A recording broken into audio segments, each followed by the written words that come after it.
pause, put the controller down. It's time to talk about the gaming industry. My name is TJ Leo. And I'm Andrew. And this is episode 65 of Press Pause, a gaming podcast. How are you, my friends? It's been 2 weeks. It has again. It's been 2 weeks again. Yeah. Thanksgiving kind of came up in the Canadians. Yeah. For all of our American listeners. Yeah. I'm all right. Yeah. You know, just kind of doing my thing. It's cold. Yeah, it has been getting cold. Yeah. Yeah, I had my fireplace on for the first time. It's it gets quite chilly down here. It's it says it's 70 down here, but I think because it's the basement, it's a little damp, so it makes it feel colder than it is. But it was 66 earlier, so I'm like, it's been. I have a sweater on because it's pretty cool. I like it cool though, so I'm not too bothered by it. And you know, it's a lot easier to put on a blanket or an extra layer of clothing than it is to try and cool down. So not too worried about that. But man, I've been dealing with a credit card saga. Oh, yeah, those are a pain. I'm at my wit's end. Yeah, I'm at my wit's end. It's been a month of issues. God. So my card's fine as far as like pre-authorized payments and like ordering shit on Amazon and that kind of stuff, right? Yeah. But when I go to a point of sale, like if I go to the grocery store or whatever the case, it declines. Yeah. It just declines. It's like it just doesn't work. The first time it happened, it said like your PIN is invalid, and I'm like, I'm not even fucking using PIN. I use tap. Yeah. So I was like, what is happening? So I thought initially that it was just the point of sale machine was just fucked up and it would fix itself. But then I went back a week later, and it was the same thing. So I'm like, okay. So I call the bank, and they're like, it says it's been locked due to too many PIN attempts. And I'm like, well, that's not possible because I have the card and I don't use the PIN. I never use the PIN. I have tap. Yeah. Why would I ever use that? Yeah. So I was like, can you unlock it? And they're like, yep. I'm like, okay. So they say they unlock it and should be good to go. Nope. Went to the grocery store the next week and still getting the same problem. So I was like, great. I can see where this is going. Yeah. Yeah. So I called them back and was like, yeah, they said it was fine, but it's still declining. And they're like, yeah, we see that it's declining. You sure you remember your PIN? And I'm like, I'm not even using my fucking PIN. So it doesn't even matter. I'm just trying to tap. They're like, even the tap's not working? I'm like, yeah, nothing is working. I can't swipe. I can't tap. I can't PIN. Nothing. And they're like, well, we see transactions here. And I'm like, yeah, those are online. Those work fine. But anytime I use my physical card, it doesn't work. They're like, okay, well, I don't see anything wrong. So maybe it's the card itself. So they send me a replacement card. Nope. Okay. That's same really problem. Weird. Yeah. Same fucking problem. So I'm like, I don't even know. So I go to the tellers at the bank and explain my situation. And they're like, okay, well, let's change your PIN. And I'll make sure it's unlocked. I'll make sure it's working. And we'll have you try, like, do like a little test thingy on their point of sale machine at the bank itself. Sure. So that goes perfectly fine. And I'm like, okay, cool. Lo and behold, I go to use it. Same problem. Same fucking problem. And I'm like, what is happening at this point? What is happening? I don't understand what's happening. Is it all just at that one grocery store? No, I go to like 3 different grocery stores. I go where the sales are. Okay. No matter where I go, it's not working.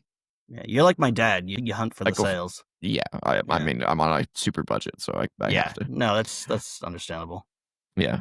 So I'm like, what do I do at this point? So I go back to the bank today, and I'm like, I don't even tell them that I'm having a problem because because so far nobody has seen a problem except for me. So I'm like, so I don't even tell them there's a problem. I just go in and I'm like, I just need to change my PIN. Just so I can, because you have to put in your card to do the PIN change and everything, right? So I'm like, please, for the love of God, don't work. And it didn't work. It didn't work. It said PIN transaction invalid on the point of sale machine at the bank, and they're like, that's weird. And I'm like, thank fucking God, someone finally sees that there's a problem. Yeah. And they're like, okay, let's try it on a different machine. I'm like, it's not gonna work. So we switched to a different teller. Nope, same error. And they're like, well, that's strange. There's nothing wrong with the card. And I'm like, I know. And this is another new card. This is what's been happening for a month now. And so she's like, okay, let me take all your info and call our internal tech team. Just give me 10 minutes and I'll go sit in the waiting room and I'll come get you. So she makes this call. She comes back and she's like, they're going to need more time. Really? Yeah, they're going to need more time. I'm like, I'm not surprised. So they're like, let me get your number and I'll just have someone call you, or I will follow up with the team and I will call you myself. And I'm like, okay, that's fine. And I know her. She's been at this bank for like my entire life. She's still there. So I'm like, okay, I know I have someone who knows what they're talking about, right? Yeah. So I do that today. And then I get a call about an hour ago before the show is being recorded. And she's like, so they couldn't find any problems. Of course not. So she's like, what they want you to do is come back to the bank next week on Monday or Tuesday, and we're going to try to change the pin again and see if it works. If it doesn't work, we're just going to assume that the replacement card they sent you is bust, and we're going to either order you a new one or just completely change the card number and everything. And I'm like, well, yeah. I'd like to avoid changing the number and everything, because then I have to update all my shit. Yeah, and that's always a pain in the ass. And I'm like, so they're like, okay, well, we'll see what happens on that day. So that's where we're at now. Mm-hmm.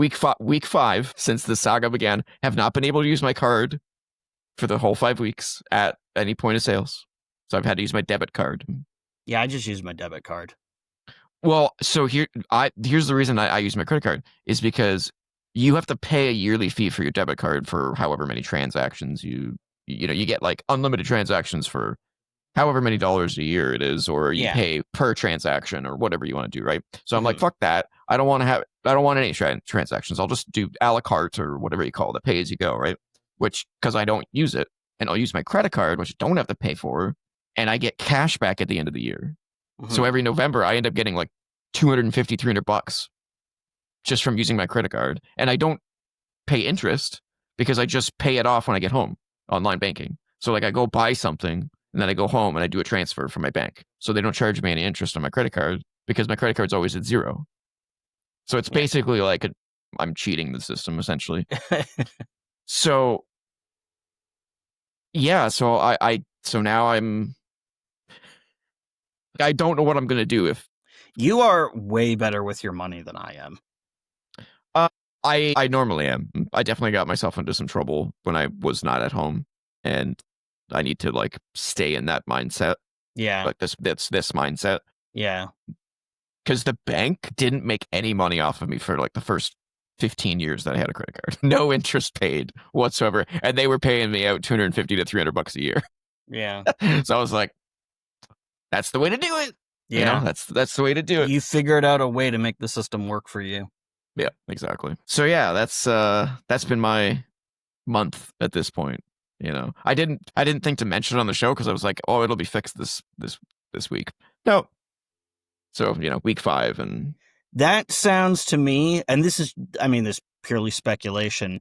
That sounds like there's some kind of error in your account with the credit card company, like something in the database is corrupted, because I've seen that sort of thing happen with databases before, and there's just like there's no way to fix it without going in and modifying the file in ways that you're technically not supposed to.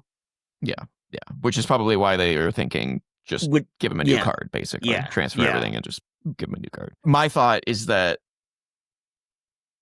I don't know what initially happened with like me getting that PIN error when that initially started the whole thing, but I think what really fucked it up was the replacement card they sent me.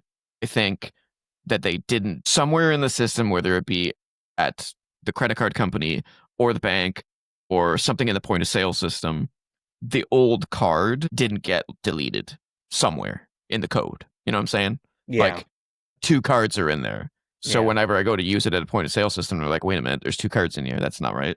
So it just doesn't work. That's my theory. But I don't know. So, I'm going to get to next week, Monday or Tuesday, go to the bank, try this. It's not going to work because I know it's not going to work because it's been going on for a month. Yeah, it doesn't sound like it's going to just resolve. No, it's not going to. So, and then we're going to see what they do. And I'm just like, I haven't had any issues with my bank in my entire. I've been with the same bank for my entire life, never had any issues. Mm-hmm. And then the first issue I have is a fucking long saga. They're lucky I don't need the credit card. You know what I'm Yeah. saying? Like Yeah. need it because I'd be raging by now. But I also know that it's not the people that I speak to's fault. Right. It's Of course. the corporation's fault. And that shit just happens. But you gotta go with the flow. Yeah. The flow. But if you don't, keep on them, then it's not gonna get fixed at all. Nope. So, I just gotta keep on. So yeah, that's where I am. All right, let's get to housekeeping and corrections now that we're beyond my bank rant. As always, we're on YouTube Music. You can get the audio-only edition of the show on YouTube Music, and also the video edition on the show on YouTube Music as well, Or just YouTube. or just YouTube. Yeah, I think it's just YouTube at that point, isn't it? well, you can. There's like a podcast section in YouTube Music, so it's like Spotify, so you can like subscribe okay. to a particular podcast, and a lot of people listen to this shit on their phone. Yeah. But yeah. Don't forget to join the Co-op Club Discord community server, where myself and so many others are talking about video games, wrestling, music, movies, all kinds of good stuff. And we actually just got boosted, which is nice. So now we have our very own server tag that you can wear digitally, which also advertises the channel, which is great. So come up on board and chat it up with us. It's good times in there. All right, let's get into what we're playing. You don't have anything to speak of. Not really. I just sort of continued playing stuff. Like I continued playing Cultic. I got to the end. I haven't beaten it. There's got to be some trick to the final boss that I haven't figured out yet, because it's like the amount of damage I'm doing versus how fast I'm going through my ammo. The equation doesn't solve. So there's got to be like something I got to do to make him weaker, because it's not just a health bar. You got to break down the armor, and then you can damage the health bar. But it's taking so much just to it's just chipping away pixels. So there's got to be like some something that trick. Makes me more powerful. Yeah, because there's no ammo pickups in the fight or anything. You get stocked up before the fight, but once you're in there, you're like locked in a ring of fire, and that's it. So ring of fire. Yep. Haven't figured that out. I did jump back into Final Fantasy 16 after like a month and a half. Are you lost? Yeah, not because of the in-game wiki thing. I was like, where am I? Oh, right, there we go. Okay, that's really helpful. Thank you, game. That's good.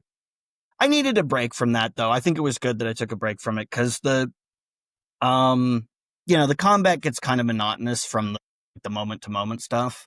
When you're doing the icon fights, it's great. When you're fighting bosses, it's great. But just I'm using the chocobo a lot more to just run past stuff, I did actually play a demo for something, but I don't have a lot to say about it, so I'll just get it out of the way quick. It's a game that you've actually played, because I saw it show up in my Steam thing. It was like, hey, one of your friends has this as well. It's Winterborough, the mouse game. I played a few minutes of it. Yeah, it's fine. It's a survival crafting game with a cute art style. Like, there's nothing wrong with it. It's another one of those. Like if you played Don't Starve, you've played. Yeah, I was gonna say it felt like Don't Starve, but with a different art style and higher production values, kind of. Yeah, it's cute. The art's nice, but it's at least from this demo, there's nothing that leaps out as like, oh, but here's our gimmick. It's just you're a mouse. You have a house. It's cute. Yeah, it's cute. It's very cute. Cozy. But I don't really see myself being like, man, I got to play this when it comes out. It's pleasant, but it's like so many other things. So yeah, if this was 10 years ago, I'd probably play it. Oh, sure. But because there's so many games out in this current age, games like that get knocked down the pole, Yeah. So yeah, I enjoyed it, but it wasn't enough to make me put it at the top of the list. All right. I have 5 things to talk about. Some more than others. Just some updated impressions for 2 games that I've been playing. So first off is Nightica. I've talked about this before on the show. So I've unlocked all but one of the classes in the game. So I don't know how many hours I've played of it, but I've played enough hours to kind of give my kind of final thoughts. And I don't know whether I'm missing something or if the game is just terribly unbalanced. But I've beaten the game on normal, but I've played probably 15 runs on hard, and which is the second difficulty of 3, and I just can't even come close to beating it. Not even remotely close. So I They don't know. really crank it up, huh? I don't know. Like I legitimately don't know if I'm just not grasping the specific mechanics or the specific like strategies that you need to beat it on hard, or if the game is just horribly unbalanced or what it is. But it's definitely one of those games where the better you are or the luckier you are, the harder it gets. You know what I'm saying? It's one of those games that scales with how badass you do. So like if you're just like cranking it out and cranking it out, you're like, oh yeah, I'm stacking this shit, I'm stacking that shit. It's going really, really well. You get to the final boss. Yeah, it overcompensates and then it just obliterates you. And I'm just like, that kind of system is. I have a lot of sympathy for people who do that in their games because that's such a hard thing to dial in, to balance. I can only imagine how much iteration they had to do on like the AI director for Left 4 Dead.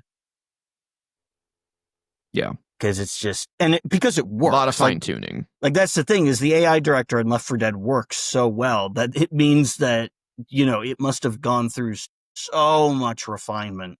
Oh yeah. To get it right. And it worked like when the game came out. It wasn't like, we need to rebalance this. We need to I mean, obviously I'm sure there's some tweaks that have happened. But like I remember that game, it just worked day one. You haven't played Slay the Spire, right? No. So Slay the Spire and Monster Train are kind of go hand in hand with me. I've obviously talked about Monster Train to death on the show. Monster Train also has this problem, but nowhere near the degree of Nightica. But I feel like Slay the Spire has this issue as well, where it just feels impossible at a certain point where you're just like, I like this game. I love the style. I love the music. The music's incredible. The art style is very cool. It's fun. You hit that damn wall, and then you're just like, once you've hit that wall enough times, you just kind of are ripping your hair out going like, what am I doing wrong? Am I just getting unlucky? Or am I missing something? And the game just doesn't have enough.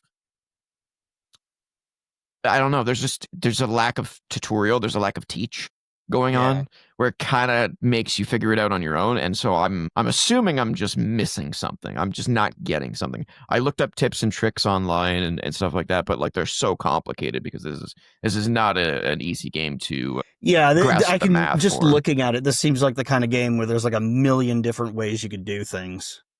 Yeah. It's fun. It's so fun. But I'm just kind of tired of losing. Yeah. I lose way more often than I win. And that gets frustrating. So I don't know. I don't know whether it's me or the game is just terribly unbalanced. I have no idea which one it is. But I'm kind of done bashing my head against the wall at this point with it. But I really like it as much as it's frustrating. Yeah, this is my relation with like Elden Ring. Man, I love playing this game, but it doesn't feel like it loves me back, and that kind of pisses me off sometimes. Yeah. Oh, here he comes. Oh, Dante's coming in early today. Yeah. Oh, I don't know if the mic picked that up. Say hi. No. See, now he doesn't want to talk. No. He's got your attention. He doesn't need anything else. That's all he wanted. But the problem is, if I sit here with him, he's just going to want down. Well, let's see how long it lasts. He seems comfy at the moment. But yeah, so that's Nightica. I recommend it. Hopefully, somebody out there will play it and maybe figure out what I haven't figured out, and will kind of pass that information along to me because it's really good. I'm not normally an auto battler fan, but this one's really good up until a certain point. Yeah, up until the wall. Up until the wall. All right. The other one I'm going to give some final impressions on is Deep Rock Galactic Survivor. Not the first-person shooter. It's the overhead roguelike. Yeah, we talked about this last time. Yeah, so I'm way deeper into it, and it definitely gets better. It definitely gets less repetitive Okay. and expands and new. I think I was saying how like there looks like there's a bunch of new modes that are just locked behind Yeah. shit. Well, I've unlocked most of them at this point, and yeah, it's super fun, and there's a lot more weapon variety than I initially thought. Like I remember playing it to begin with for the first couple hours, and was like, there's only like I don't know 12 weapons. That seems pretty crappy for a game of this type. Like Vampire Survivors must have like 120. Yeah. Like there's Normally tons you of look at a weapons. game like this and you think there's got to be like an incredible variety Yeah, of it, just kind of like and slapping attributes and attack patterns and stuff together to create exactly, a, like millions of different weapons, possible permutations of weapons and types exactly. and elements and metals and alloys and things our primitive minds couldn't understand. Yeah, That quote actually fits with this because it's about it mining. does. It does. It does. Yeah, it opens up significantly. There's gear, there are mods, there are the legendaries. The legendary gear is what really changes things up quite a bit. And the game definitely gets harder. I'm Oh, on I like bet. I think there's 6 difficulties, I think 5 or 6, and I'm on 3. And the like this mob count is nothing. Is nothing. The screen fills with enemies where you get cornered and you're just like, come on, fire! Yeah, yeah. Just bullets flying everywhere, and you're just like, it becomes like Ikaruga. It really Yeah. does come like Ikaruga. It's so fun. I I should do play that wish it game was again. multiplayer though. Yeah, yeah, Yeah, I still find it really weird that this doesn't have multiplayer, yeah. considering the original game is multiplayer, like It's specifically. specifically a co-op game. You can play Galactic alone, and it gives you like a little robot companion. Yeah, but it's really designed, again, to go back to Left 4 Dead, you can play it alone. It gives you It's AI not the best way to companions, play but it. it's Yeah, it's really meant to be played as a group thing. yeah, yeah. So yeah, I mean, I can't recommend Deep Rock Survivor enough. It's really fun. I just wish it was co-op. If it was co-op, I think it would be just that much better. They've got to add it in at some point. Like I feel like it's gonna get like a there's ton of updates. there's no way So that they wouldn't, right? Like it's no, completely nonsensical for yeah, them to not do that. yeah, I completely agree. Um, yeah, I love it. I play at least 1 or 2 runs a day. Just hop in there. What do I got? Oh yeah, and then there's like dailies. They have like Yeah. daily Oh missions yeah, that yeah, change yeah. up modifiers and stuff, so you can jump in there and you get a higher percentage chance of better gear drops and stuff like that. And you're Yeah, always leveling up. this looks like the kind of thing I could jump into for like half an hour every day and be Yep, like, "Cool. That was yep, fun. I got my fix of it for today. I'll be yep, back tomorrow." yeah. It's super super fun. I really like it. So yeah, highly recommend people check that out. All right, so as you alluded to, there were some demos that came out on Steam because Next Fest happened this Mhm. past week, and I checked out probably a good 25 demos. Wow. Yeah, I just went on a download spree. So Next Fest is awesome because it gives you just a list of all the demos and in order of newness. So it's just like I just look through it. I'm like, oh, that looks interesting. Click. That looks interesting. Click. And out of those 25, how many can I say were something I added to my wish list? Maybe 2. Not a Hey, lot. that's fine. Like It's fine. not everything's going to be for you.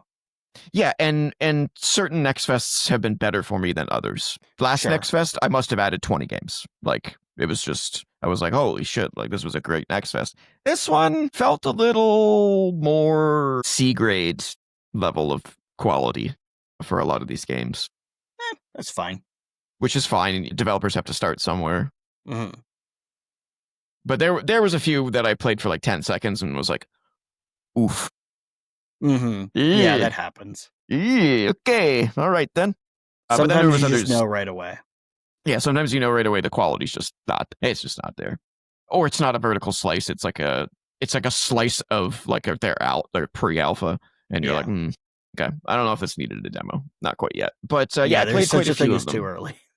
There is such a thing as too early, so I don't have very many things to talk about from this next fest. Normally I'd have like 10 games to talk about, but in this case, not really a whole lot. But I do have 2 things that I want to mention. So first off is The Last Caretaker. Hilariously, and I don't know if this is just happenstance. Hey, it's Jack from Rooster Teeth. Mm-hmm. Yeah. Yeah, I think he went to this this company to develop games instead of create media. Yeah. Content. Cool. Good for him. Hilariously, though, this game is very similar to a game that I talked about recently, The Lift. So yeah, this is a game about fixing things, basically, which is what The Lift is about. But this one's a little bit more sim, I will say. So, there's hooking up there's lots of items. There's combat, as you can see. Mm-hmm.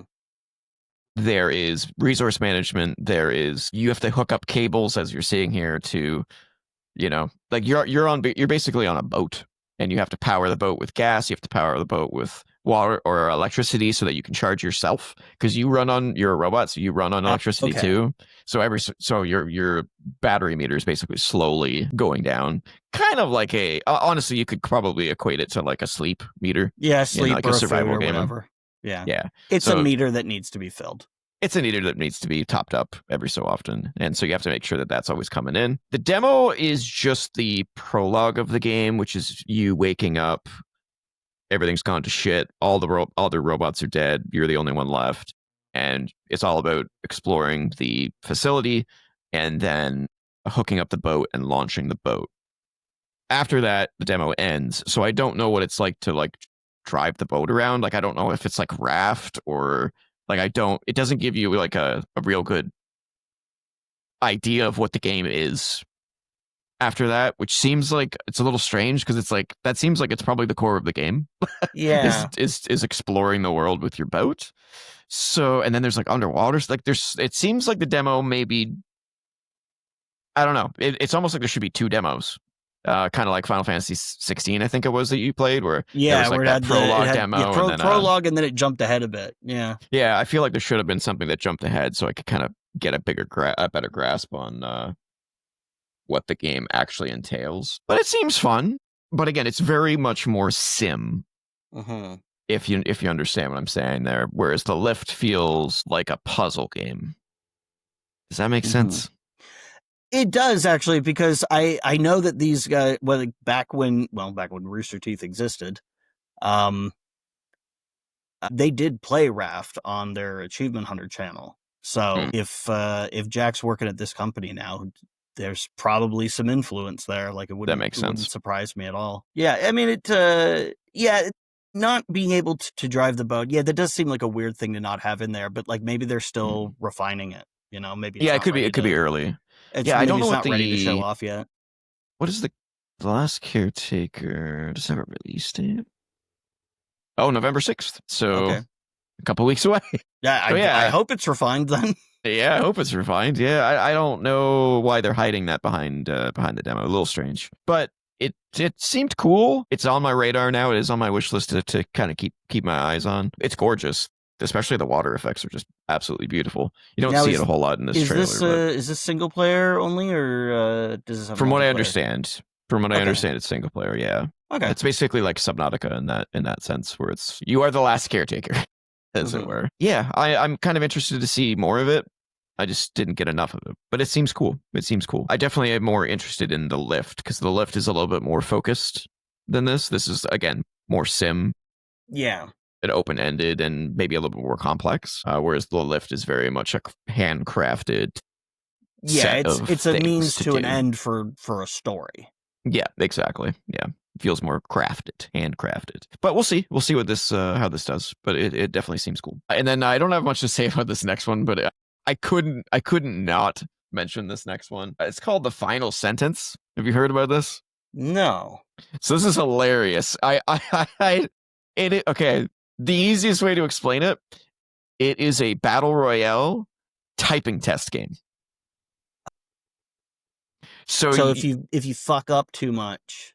Yeah. So yeah, when you make a mistake, they load a bullet into the gun next to you, and then when it gets to 3, they shoot, and you might die, which means you're out of the battle royale. Yeah.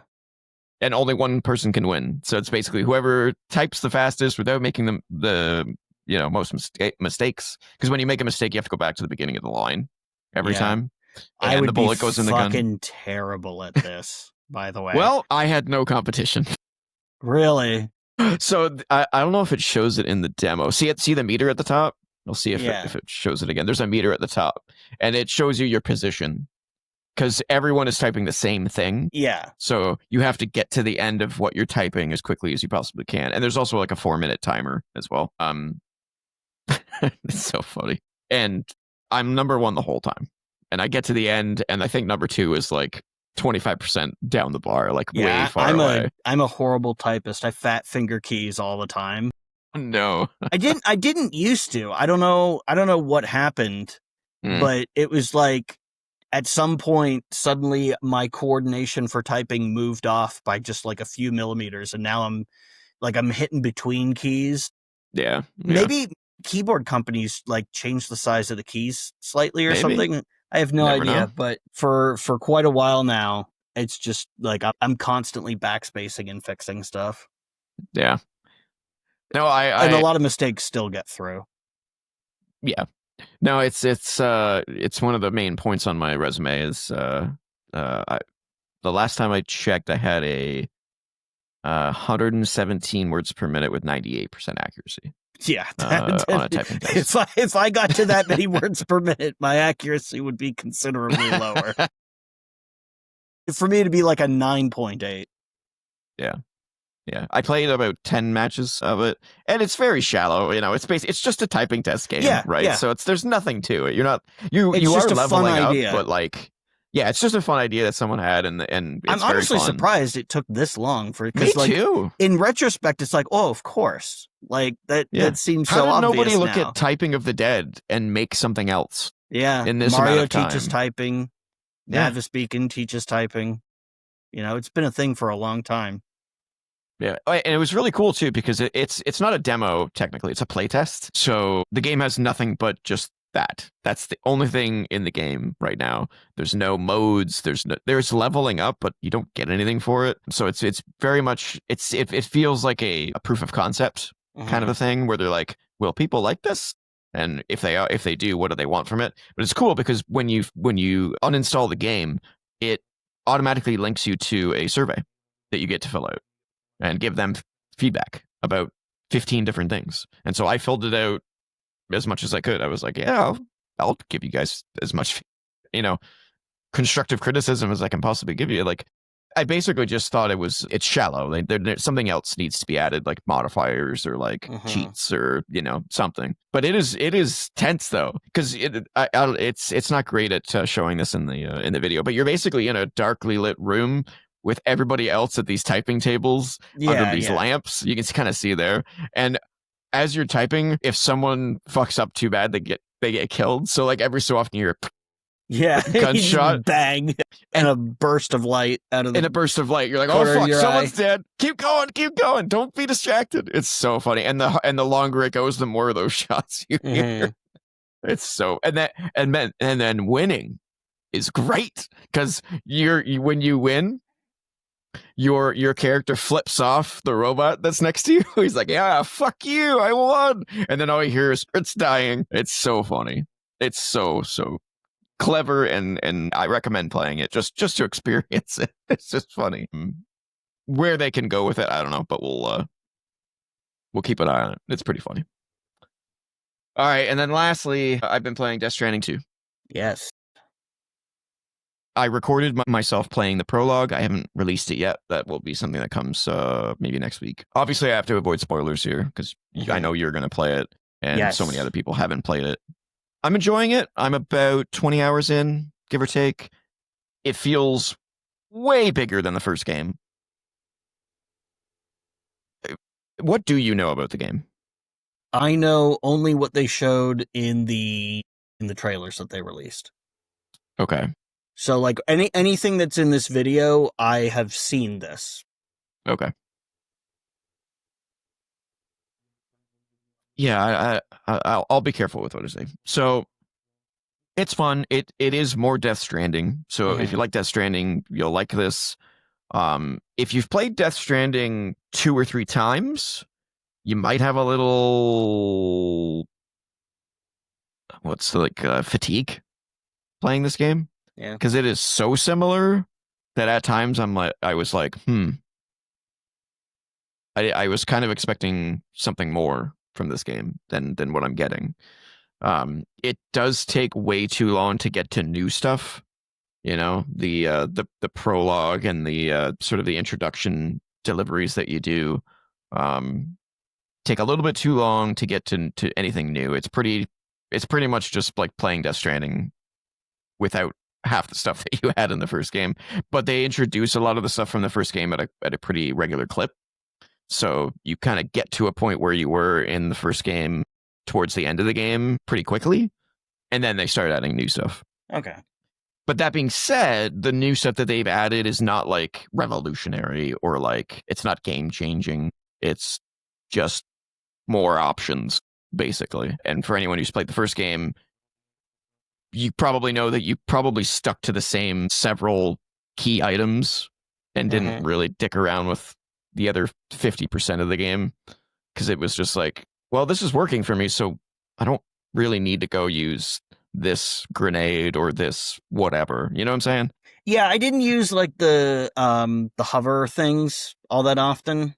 The floating carriages. Yeah, I was like, that's neat, but I'm cool with my backpack. I've got my my method for getting around. So yeah, it's so they basically just give you even more options than there were in the first game, especially for transportation. There's 1, 2, 3, 4, at least 4 or 5 more ways to travel quicker than there was in the first game, which is nice. But at the same time, I've had a few moments where I'm like, because of the multiplayer like element of the game where things get left, around when you have the chiral network up and running. I've had a few times where I'm like, well, I was going to walk, but someone left me a thing. I'm not going to say what things are, but like a someone left me motorcycle or thing. something like that. Yeah. So I guess I'll just take that. But then it kind of takes away from some of the trips that I had to do where I was like, man, if I had to walk that, I kind of maybe would have enjoyed it more because it kind of went just like that. Now, there's some scenarios where you just can't use vehicles, but I don't know. The game definitely kind of like your mileage may vary depending on the links that happen because you might get put in an instance where there's a lot of stuff that isn't left for you, or you might get something that's kind of balanced, or you might get put into some sort of instance where there's like bridges everywhere and roads everywhere, and you're like, holy shit, the game's playing itself. Yeah, well, if you get in an instance with me, that's what it's going to be like because I build all the roads. Yeah, I built a bunch of roads and some new things that you can build, which is cool. Now, I know I'm sounding harsh on it, but obviously I'm still playing it after 20 hours, so it can't be that bad. I think I was just expecting more from it at this point, but it is still really good. It's still really fun. It's still Death Stranding. The story is still fucking weird as shit. Not as weird, though, because you kind of have all this context now from the first game. Yeah. But there's still some weird shit. The game's gorgeous. Game's soundtrack is awesome. It plays well. I mean, look at that. Game's beautiful. I have one complaint though, which I can't really talk about because it is spoilery. But what I will say is that, and I'm surprised no one else is talking about this.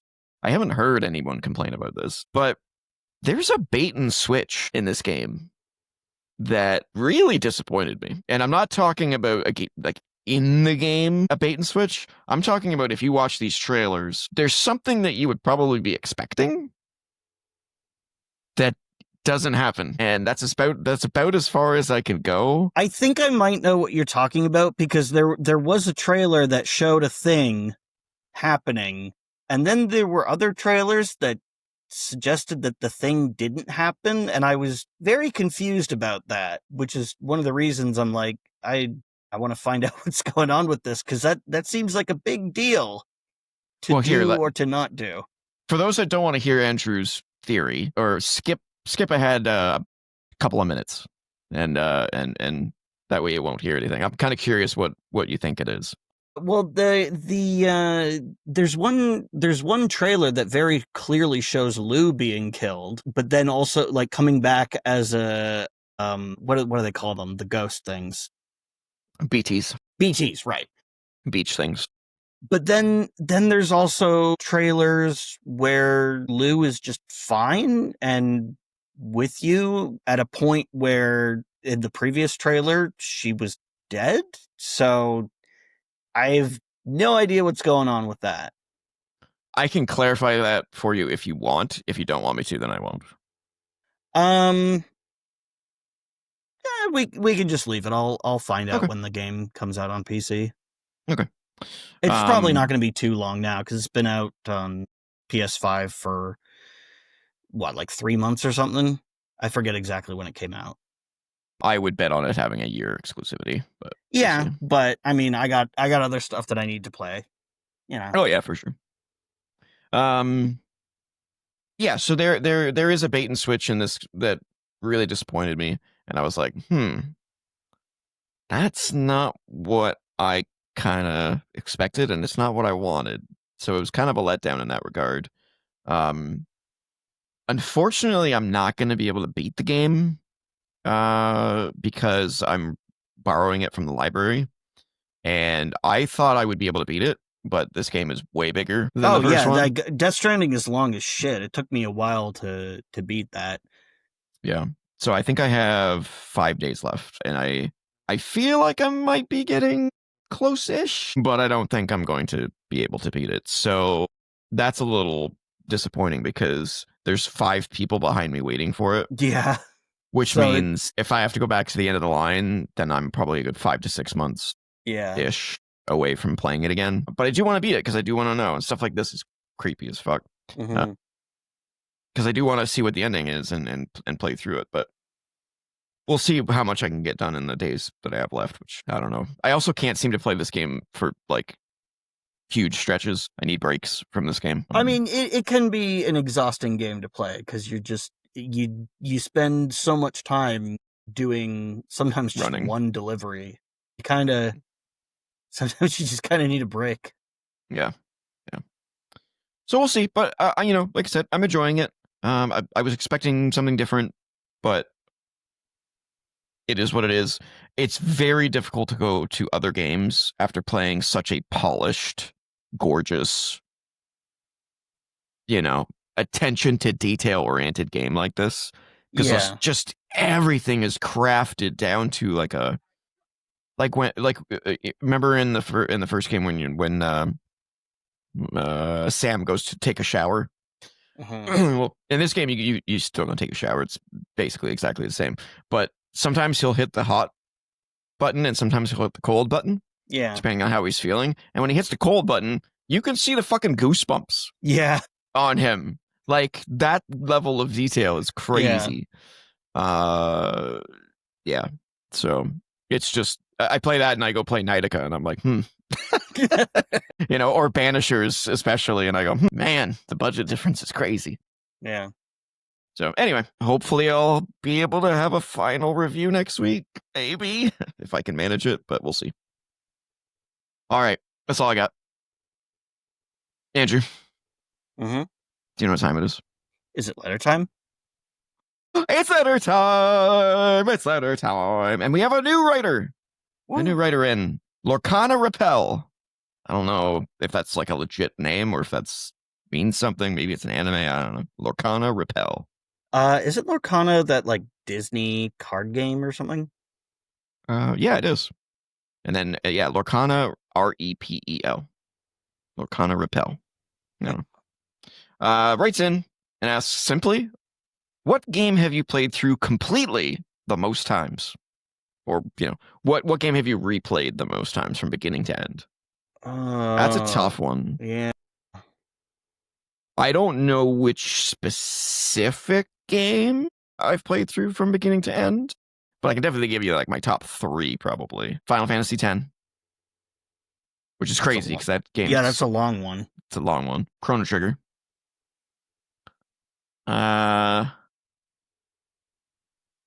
I'd say Super Metroid, but I feel like I haven't played that completely the way through very often. I feel like I replay it, but I get to like a certain point, and then I'm Super like, eh. Metroid is one of mine. Yeah, okay. Yeah, Yeah. I've played that game a bunch. Trying to think of what else might be. I feel like there's Yeah. probably a modern game that I'm kind of forgetting, but well, let's look at my art wall here because these are some of my favorite games of all time. Let's see. I mean, some games are quick and you can do because they're designed to be replayed and Hmm. looped through a bunch. Like I've played through Noida a bunch of times through to the end of the game, but then there's so much more beyond that, Yeah. stuff like that. Uh, Doom and Doom 2, I've played through a whole bunch. Link to the Past is probably one that I've played through many times, or Ocarina of Time. Maybe not that many, but there's a lot of games that I replay, but I don't finish Mm-hmm. when I replay them. But yeah, Final Fantasy X is probably the game I've played the most. I've probably spent 400 hours playing that game. And I've probably beaten it 4 or 5 times, I would imagine, because I played it originally on the PS2 twice. Then I played the remaster, and then I played the remaster again when it because each gen it kind of gets slightly upgraded. Link to the Past I've played a lot.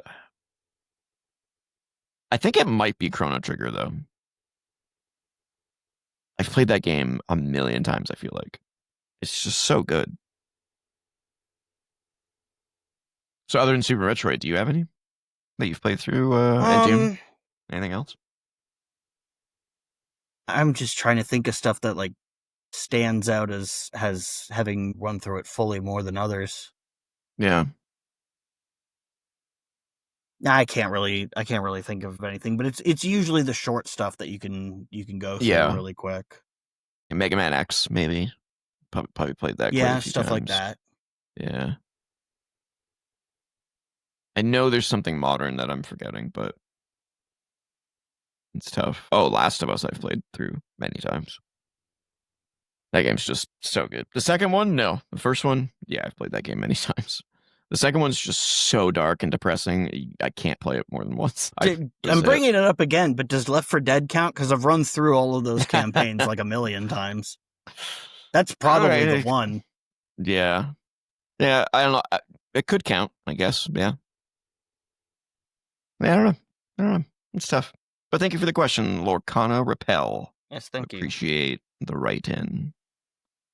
All right. Let's get to the Metacritic check-in. Changes every week. Starting with Absalom. This is that side-scrolling beat 'em up slash roguelite. It's doing pretty well. Critically 87. Okay. User scores 79. All right. I played the demo and it seemed pretty fun, but I kind of stopped playing it for some reason. I don't remember why. But I played the demo and I was like, yeah, it's pretty good. I think it was just one of those situations where I was like, yeah, I'll probably end up playing this at some point. So I don't need to play the demo. I think that's kind of how it felt. So Absalom doing pretty well. By Sweet Carol. I was keeping my eye on this one because this is the one that looked like a Disney cartoon. Mm-hmm. It was like an adventure game that looked like a Disney cartoon, so beautifully animated. Uh, kind of a split here. So critically 67, All right. but user score is 81. Yeah, So, that is a split. So quite a split there. So yeah, I'm gonna keep my eye on it. I think the biggest complaint seems to be the controls. It seems like they spent all their money and time on the visuals, and the gameplay feels loose. Yeah. And there's some bugs and stuff, but they'll probably fix those bugs, so I'm not too worried about that. Hopefully. Yeah. So we'll see what happens with that. Little Nightmares 3, also out now. It's not doing as well as I'd hoped. It's sitting at a 71 critically. It's okay, but yeah, but not the caliber that I was hoping for that franchise. But yeah. a 63 from users. So quite a bit lower. Let me see what the typical complaints are here.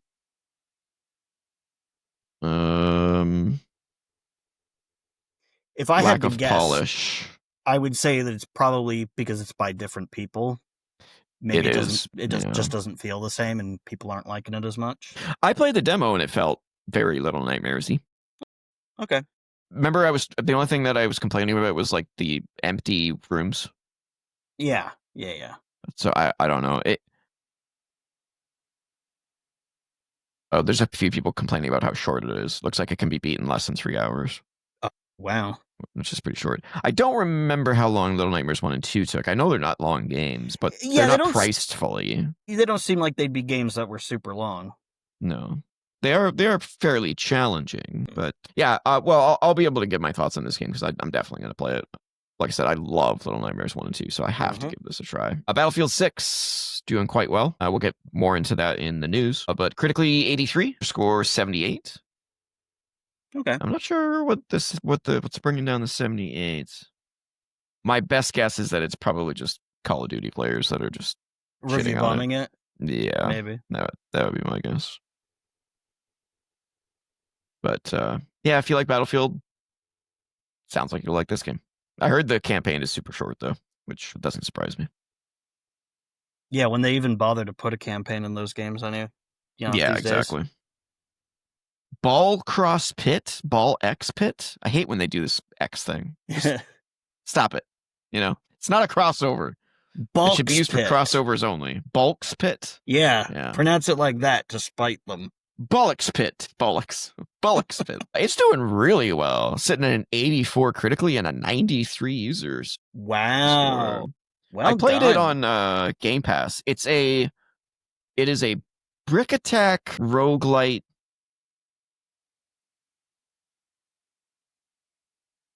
Yeah. It's such a mix of genres that it's kind of hard to like explain. It's also got some like city building in there too, but it's a brick attack slash roguelite slash city builder slash like there's lots of little things that go into it. This is sounding weird. It is really weird, but I guess it's so weird that people are enjoying it.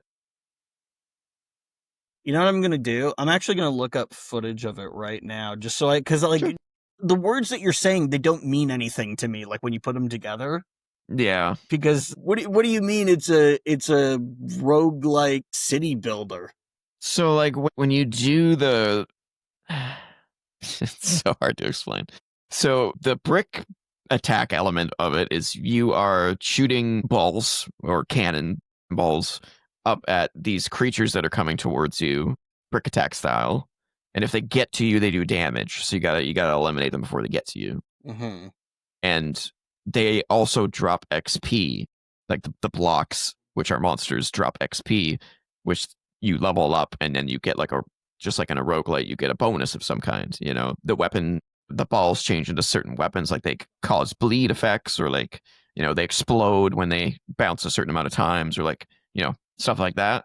And then I think when you're done with the brick attack thing, then you go back to a roguelite progression system that is in the form of a city builder, where you put all the stuff that you got from the brick attack mode into building a city. So it's like almost like how did you play Cult of the Lamb? No, but I know how that works. You know what you mean. So yeah, so like you go do attacks and you kill things and kill bosses and stuff, and then you go back at the end of the day and you build up a town, kind of like that. But yeah, as a I'm brick attack looking game. at the footage of it. It weird. Seems like you go back and forth between multiple modes of play. Yeah, it's strange. I don't know. It didn't click for me in the 10 minutes I played it. It just didn't feel right. The brick attack mode, which is not good when the 80% of the game is brick attack. Mm-hmm. Next up, this one's changed since I last looked at it. Pokemon Legends Z to A for Switch 2. A critically 79. User score 36. Oh. Yeah, that changed. Let me see if I can figure something out here. Figure out where that's coming from. That's a huge drop. Yeah.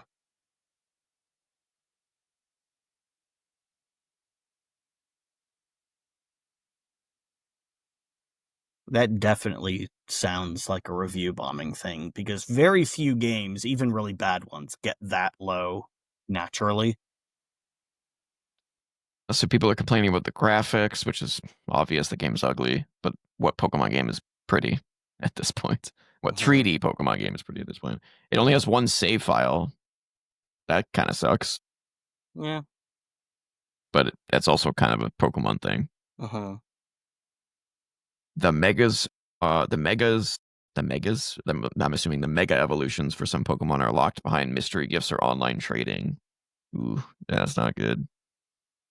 I mean, locking stuff behind trading has been in Pokemon since the beginning. True.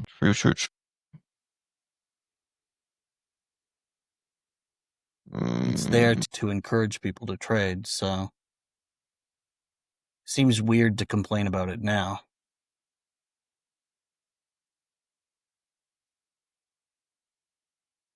Too similar to the first Legends game. No real updates. It does feel like a lot of these complaints are review bombs, not anything legitimate. Terrible textures, bugs, DLC with an absurd high price point. Map is not big. A game that in 24 hours is finished for $70. I mean, 24 hour. I mean, for a Pokemon game, that's pretty low. I don't have enough like I don't really because I've been so far removed from Pokemon. I don't really have a way to find out how legitimate some of these complaints are. But Yeah, I don't know. I never played one of those the Pokemon Legends games. no. All right, and then finally, Keeper, the new Double Fine game, is out. Early reviews, so these are not. We don't even have our user score yet, but early reviews sitting at a 78. But everyone seems to be praising it for its art direction. Well, yeah. And unspoken storytelling and game design. So I will be playing that. It is on Game Pass, so I'll be able to explain that game a little bit more when I play it. All right, and that is the Metacritic check-in. Let's get into the news. And unfortunately, we have 3 sad things to report right off the hop. It's been a bad week for the geek industry in general, as far as people passing away. So let's get to the first one, which is Masahiro Sakurai, Katsuhiro Harada.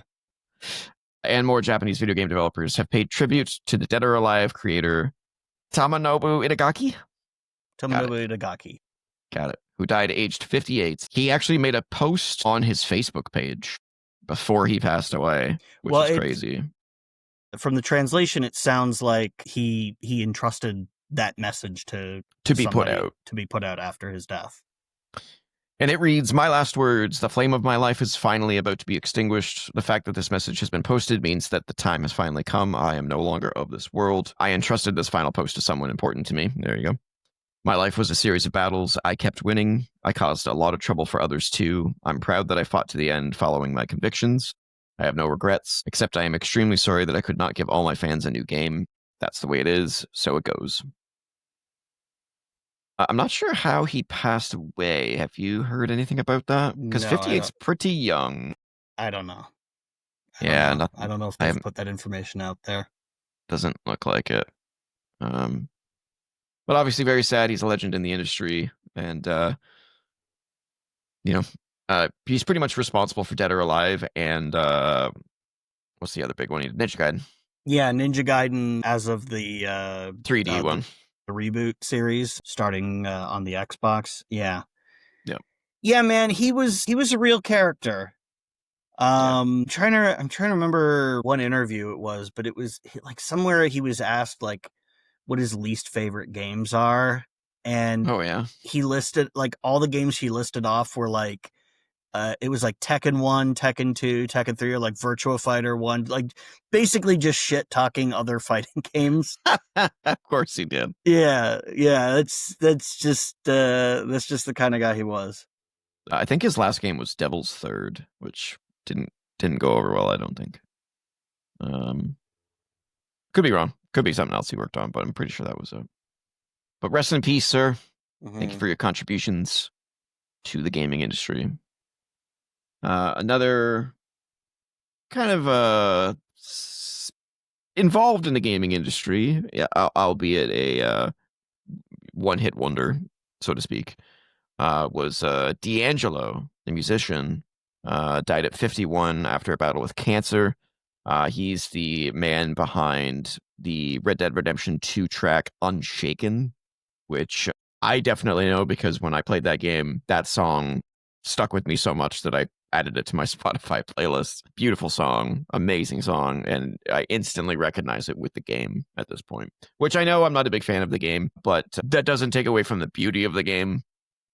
The marvel, like just the again, it's one of those games where it's just the attention to detail is so insane. You Mhm. just get absorbed into that game. Yeah, I But wish you didn't have to have a Rockstar account just to to play it play it, single player, which is like that's yeah, insane. That's yeah, it was stupid. insane. And by the way, I have a Rockstar account, and I was still like, no, I'm not linking this to something else. Downloading some, Yeah, why other can't I play launcher. this offline? Yeah, Yeah, like dumb. I was gonna get it through Steam, and then it was like, but you need the Rockstar launcher. I'm like, fuck you. It's not on Yeah, Steam, then, is it? yeah, yeah. Yeah, yeah, well, to be fair, you're not missing out on a whole lot. Well, I It's kind of pretty. feel like I am because I fucking loved Red Dead Redemption. I played the shit out of that game. So did I. Loved that first game, but there's just that second game, man. It's a bore. It's so boring. One of the most beautiful games of all time, though. Hmm. Can't take that away from it. Absolutely gorgeous. Just looking at this makes me want to just play it, just to be in the world. Hmm. But man, that game was boring though.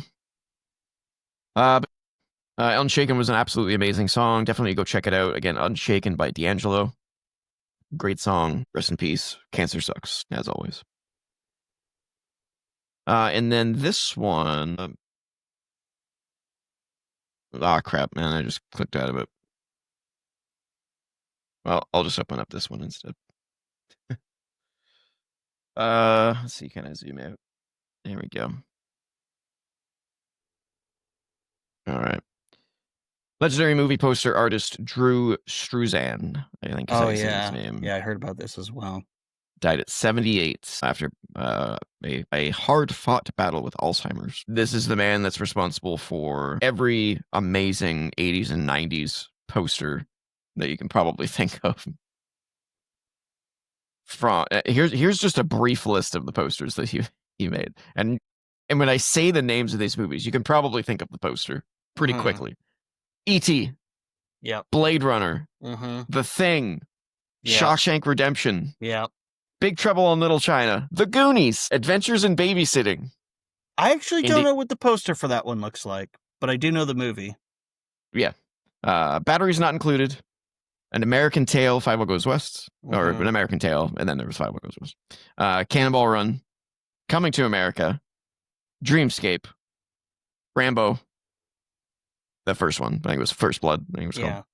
The Muppet Movie, Muppet Treasure Island, Harry and the Hendersons, Hook, which is amazing. Yeah. Hocus Pocus, Masters of the Universe, Return to Oz, Rocky IV, Angels in the Outfield, Police Academy, obviously Raiders of the Lost Ark, Star Wars, everything you could think of. He was. It's a lost art. Yeah. Movie posters, just like video game manuals, Yeah. are a lost art, and video game covers are a lost art. So yeah. Alzheimer's also sucks. Rest in peace, Drew Struzan. Thank you for the memories. Hmm. All right, let's move forward. Let's get into some news. This one is I actually haven't read this one yet, so I'm kind of interested to hear what this one's all about. Glenn Israel, a 17-year veteran of Halo game development, has announced his departure from the series via a startling message that has left fans worried about the future of Xbox's flagship shooter franchise. Originally an artist at Bungie, Israel ultimately served as an art director at 343 Studios, now Halo Studios, with contributions to a long list of Halo projects, from Halo 3 ODST, Halo Reach, Halo 4, Halo 5, and Halo Infinite. Now, however, Israel has announced he is officially no longer contributing to the Halo universe via a post on LinkedIn and updated his profile to indicate he departed Halo Studios earlier this month. Quote, as of today and after 17 long years, I am officially no longer contributing to the Halo universe. There is little more I can say for the moment, though I intend to share this particular story in its entirety when it is absolutely safe to do so next year. In the meantime, I have a message for anyone and everyone who needs to hear it. I know the state of the industry seems dire, but never forget that you are free to choose. No illusion of security, no promise of wealth or fame or power is worth trading away your health, dignity, ethics, or values, and no one can force you to. Stay strong, take evidence when necessary, and find where you belong.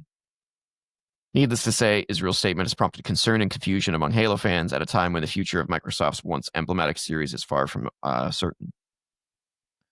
That sounds bad. Yeah, that just sounds like shit going on at the studio or with Microsoft, and yeah, obviously he had some ethical dilemma and decided that it was better to walk away than to deal with it. Obviously, hopefully he tried to rectify it and it just didn't work. Yeah, which is terrible to say, because if it didn't work, that means someone's not doing their job. Yeah, but if I was working at Halo Studios right now, I'd be shitting my pants. Yeah, I don't want to like speculate too much, because like it could be. We don't know specifically. It could be so many things, but the fact that he's an artist and the fact that Microsoft has been so heavy on generative AI just kind of makes me wonder if it was something like that. Maybe, again, purely speculation. Maybe they wanted generative AI being used in the games and he wasn't cool with that. Maybe. Could be all sorts of stuff. But I look at the facts, and that's one of the things that my mind goes to. Yeah, we will see. He said, did he say a year or next year? Next year. Next year, okay. So, yeah, that's also a strange thing to say. Like, safe to do so. Yeah, why would it be okay to talk about things next year? Like, is there an NDA that expires? Yeah, I bet you that when you exit as an employee, there's probably like a 90-day NDA or 6-month NDA, so that you can't give away secrets that currently matter. Yeah, something like that. Oh, I guess we'll find out. So there's that. Next up, a swath of upcoming Pokemon game projects have seemingly been detailed online via the latest release of material originating from the so-called Terra leak of data hacked from the servers of series developer Game Freak. Now, I think we've discussed this on the show, but we're not going to go into what was revealed from the hack because we don't want to give the said hacker coverage. Basically, we don't want to glorify what he did, and obviously it sucks for the developer because they were attacked, basically. But I did want to at least acknowledge it and report it. It's definitely not the first hack that's happened in the last year, and it's not going to be the last. And it just sucks that these people have nothing better to do than ruin things for people that are working hard on projects, and also ruining it for fans too, quite frankly. Because you're talking about projects that could be years away. You're talking about projects that may never see the light of day and may never even be announced. So you're getting excitement for no reason. Like, there's just lots of just shitty aspects to this for fans, and obviously for the developers. So don't be an asshole. I think it's the really only thing I have to say about this is don't be an asshole. What else we got? Oh, of course, time to break out the bingo card. It's time to talk about Ubisoft. What did they do this time? Well, there's a couple of things. One maybe not so bad, but definitely strange. Well, maybe not strange, but we'll get to it. But the first one, there's two articles, unfortunately. The first is that it was reported about a week and a half ago, I want to say, that Assassin's Creed boss Mark Alexis Cote, I guess how you say his name, had basically had left Ubisoft, which he was there for like 15 years. He was working on Assassin's Creed for like 15 years. Basically, since at the very beginning of like the new era of Assassin's Creed. And now he has sort of revealed that this was not his choice. This was not his choice. This came very quickly after the announcement of the Tencent deal. Obviously, changes are being made quite quickly after the merger. In a post on LinkedIn, he said he bore no resentment, but wanted to make clear to former colleagues and fans that he had not quit the franchise after 15 years of his own free will. His departure came as a surprise following the successful launch of Assassin's Creed Shadows, one of a list of games he'd previously helped announce as part of a big new era for the franchise. On Tuesday this week, Ubisoft staff were told that he was leaving via an internal email seen by IGN that gave little explanation for his departure.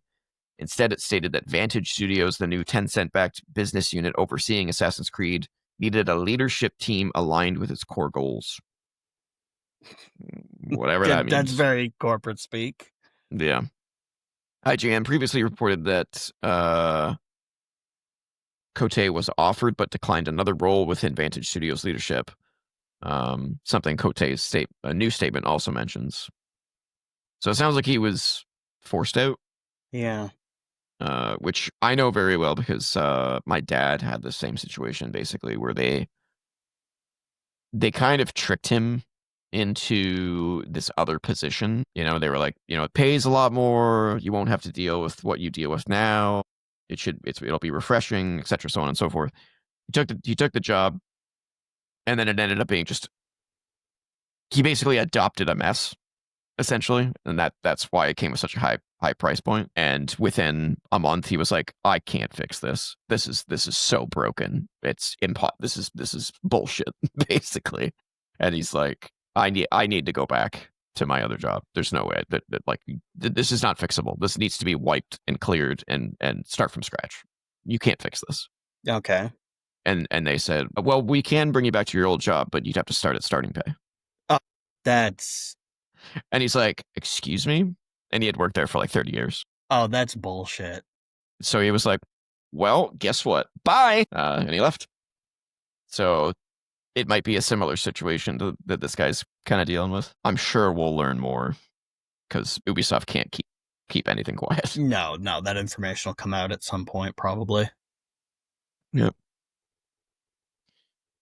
So there's that, and then in other Ubisoft news, Ubisoft allegedly scrapped early plans for an Assassin's Creed game set during the U.S. post-Civil War period, with the decision to cancel it made primarily due to anxiety surrounding the country's current political climate.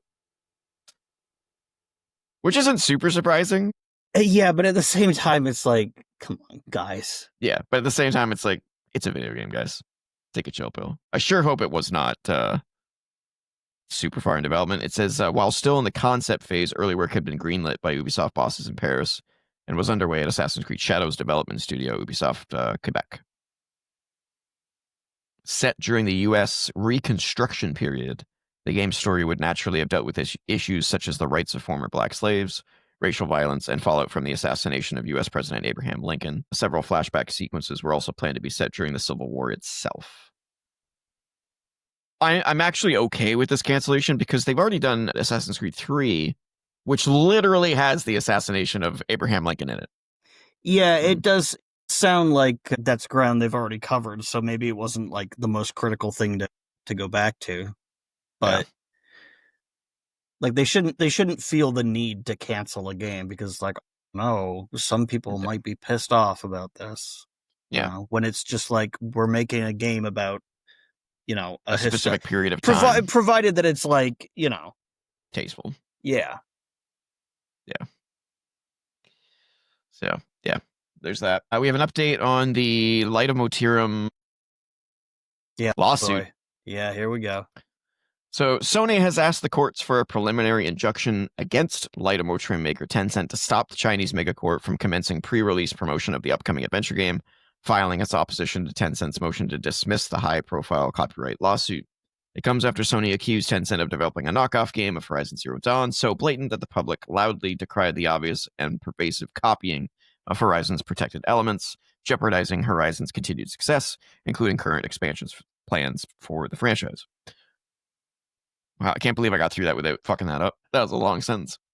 Sony claimed... Okay, we already got that. There we go. Okay. Now, as reported by the Game Post, Sony has dismissed Tencent's response as nonsense insisting the damage is done and it continues to be done, and accusing the Chinese company of trying to minimize its involvement by using shell entities, even though the Chinese firm remains at the helm. The copying was so egregious that numerous journalists and Horizon fans called Leitomotirum a major Horizon ripoff, an obvious knockoff, and a copycat, with a main character that resembles Aloy to a T and extremely similar to Horizon Zero Dawn.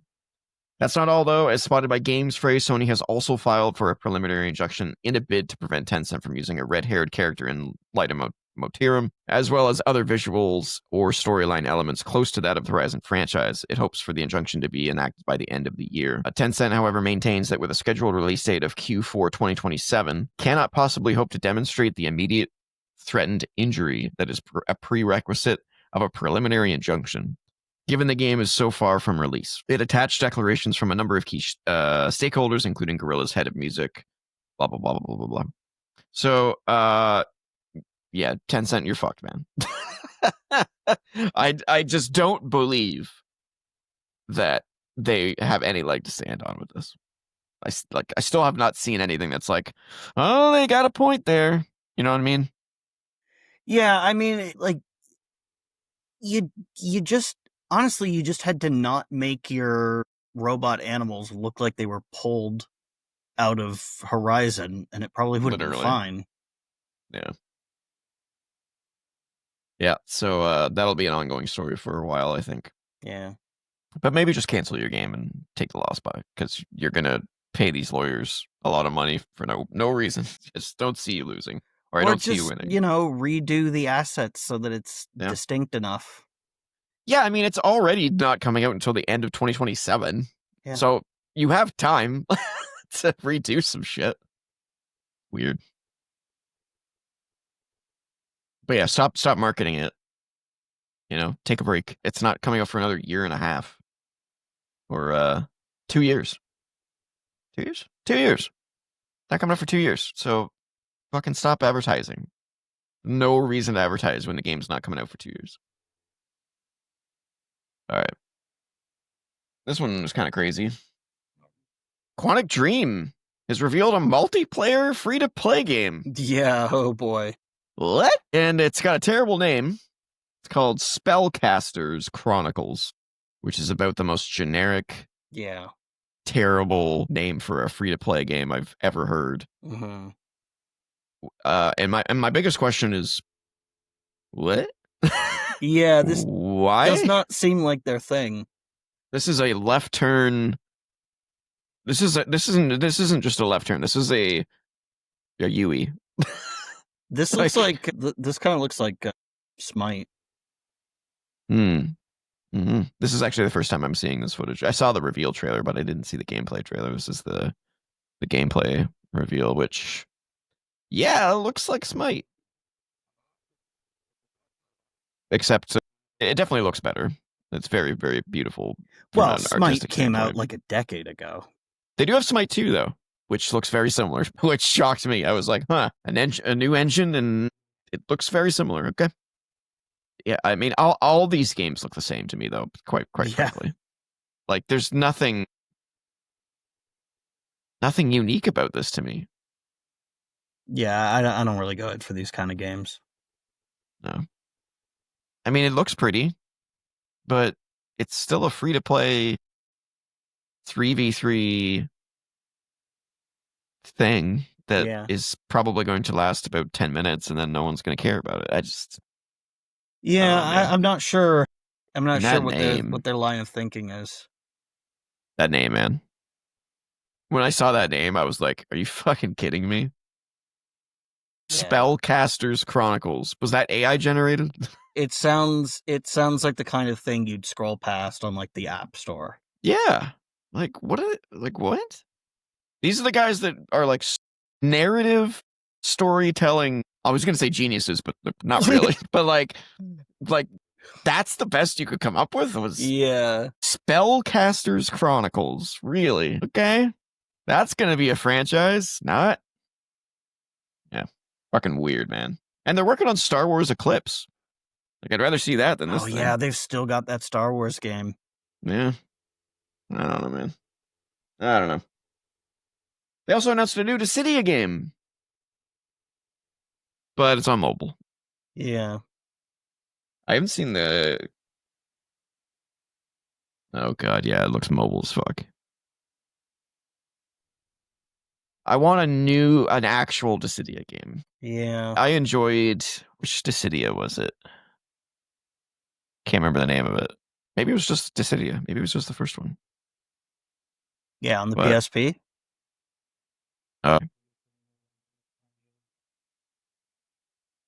yeah. But yeah, this is disappointing. I Yeah, still don't really know very anyone who. Hmm? weird setting for this. Like setting it in Tokyo. I'm not sure. I mean, Dissidia in general is pretty weird. It's Yeah, like, I all these guess. Final Fantasy characters from different games coming together. Yeah. Duellum. Yeah, I don't know. It's a thing, though. It's a thing that exists. Battlefield 6, I said we were going to talk about it a little bit later, and that's because it's doing really well. It sold a record-shattering 7 million copies in 3 days. Wow. Yeah, giving EA's shooter franchise its best ever launch. In fact, they had to put some queues up because there was so many people trying to log on at the same time that their servers couldn't handle it. On Steam, it saw a huge launch with a whopping 747,440 concurrent players. Jesus. Crazy. Absolutely crazy. The opening weekend, more than 172 million matches were played. God. No, not COD. Battlefield. Yeah. Crazy. And also more than 15 million hours of gameplay streamed of it as well. Bonkers, man. Absolutely bonkers. It's definitely set a new benchmark for Call of Duty Black Ops 7 to hit. Yeah. We'll see how that goes. I don't personally care about Battlefield. I've tried to get into multiple Battlefield games, and I just nothing about it is fun to me because I spawn, I run for 3 or 4 minutes to get to a place, and then I get sniped, and then I run, and then I have to run back. So I'm like, that's not fun to me. I'm just like, how do you guys play this game? It's not my bag. It's not my bag. Yeah. But glad that people like it. Good for them. A PlayStation Plus October game lineup has been confirmed. It's pretty good, actually, even though I don't pay for it anymore. The Silent Hill 2 remake for PS5. Until Dawn remake for PS5. As Dusk Falls for PS4 and PS5. V Rising for PS5, which I gotta get back to. I gotta try that. It's like an open world Diablo game with crafting. Yeah. Like building crafting and stuff, Mhm. where you play as a vampire. It seems cool. Yakuza Like a Dragon, PS4, PS5. Poppy Playtime, Chapter 1, PS4, PS5. And Wizard with a Gun, PS5. The ultimate magic. And then premium members also get the classics, Tomb Raider Anniversary and Tekken 3. So that's for PlayStation Plus. And then Xbox Game Pass. Wave 1 for October 2025 has been released, and all but 2 of these games are out now. So we've got Supermarket Simulator, which I played on PC. It's fine. It's just one of those low budget, Yeah. sim games where you run a market. Baldur's Gate 1 and 2 Enhanced Editions. The Casting of Frank Stone, which I intend to play. I want to try it out and see if it's any good. It's a horror. It's kind of in the vein of like The Quarry and Until Dawn and stuff like that. Bullocks Pit, as we're gonna call it from now on. Yep. The Grinch Christmas Adventures, because that's a great time to release a game like that in October. Eternal Strands, He Is Coming. Ninja Gaiden 2 Black. PAX Day, what that is. Keeper. And then the 2 games that are not out on Game Pass yet are Evil West and Ninja Gaiden 4, which both come out on the 21st. And then leaving Xbox Game Pass on October 15th, which means they're already gone. So if you're looking for the following games, they're already gone. Cocoon, which sucks. You should play that. Core Keeper, and Ninja Turtles Mutants Unleashed. And that is the news. Yay. And you know what that means. No, It's I don't. time for... You have to inform me. It is a screenshot. Scott. I don't Well, know. I don't know why. Like we must have fucked up saying it at some point, and Yep. it just became a thing. I did, and then you made fun of me, and then it just became a thing. All right, game number 1. Oh, Um, that is highly detailed. Is this Vanquish? it might be Vanquish. I Because was that gonna looks say very Halo Reach, Vanquishy. but I like Vanquish better. Vanquish? Yeah. Can't be that easy. No, it's not. No. 73. Okay. It did Not look like Halo. Vanquish, though. It did. Very Vanquishy. This does not look Vanquishy. I don't know what this looks like. Yeah, and it doesn't look like Halo Reach either. Also, Halo Reach wouldn't get a 73. No, I would have got way higher. Well, not way higher. Probably like an 80, 83, something like that. Yeah. Yeah, I don't know. I can't tell from this. Neither I didn't have can a I. second guess. Neither did I. So that first screenshot is so distinct. This might be Killzone Shadowfall. Oh, wait, 873? That seems low, but it could be. It could be. It could be a Killzone game. Hey, nicely That done. seems low. 73? I gotta replay that game because I don't remember it being just good. It was quite good. I think it was just overshadowed by the Vita game. Mercenary, because Mercenary is so good on the Vita. All right. Good start. Good start. Oh, I know this one. I played it. Shit, it's the game with the Planet Alana. Nicely done. I I never would have got that. I never even heard of that. Yeah, the art style's just gorgeous. Like, look at that. It's kind of got a Ghibli look to it. Oh, I think yeah, I talked about it on the show. Yeah. Now that I'm seeing it, yeah, you showed footage of it. Yeah, that first screenshot is at the beginning of the game when the spaceships are invading. Yeah, great game. Recommend if you like inside type games.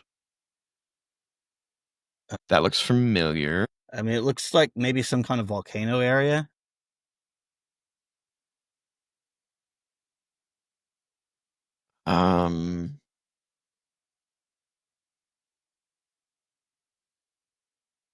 It looks very familiar. Is this Phantom Dust?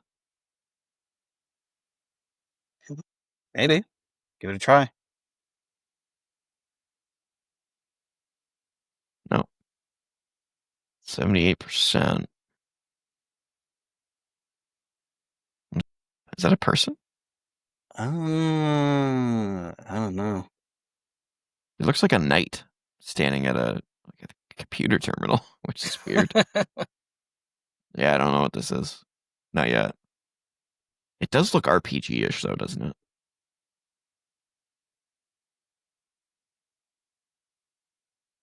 Is this Final Fantasy 16?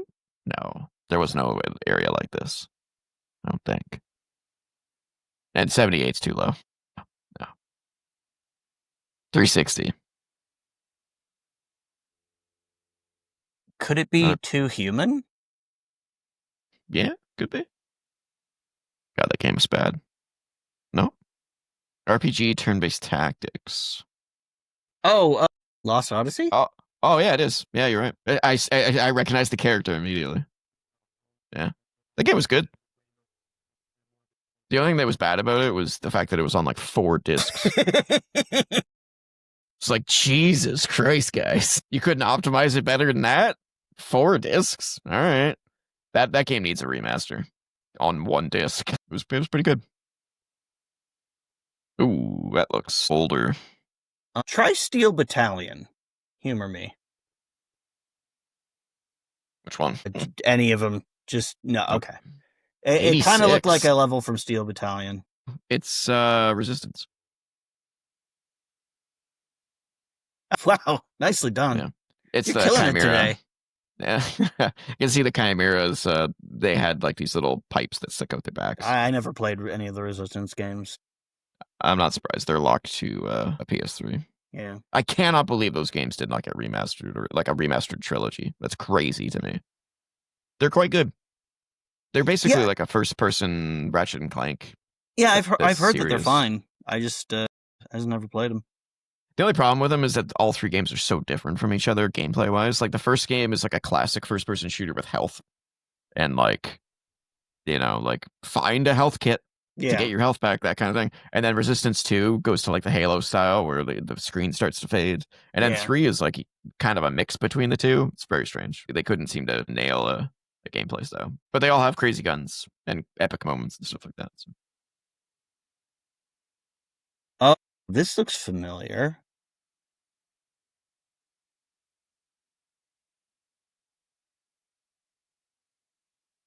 Um,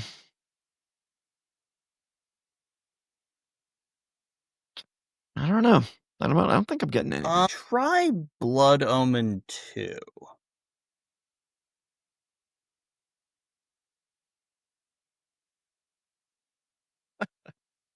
Okay.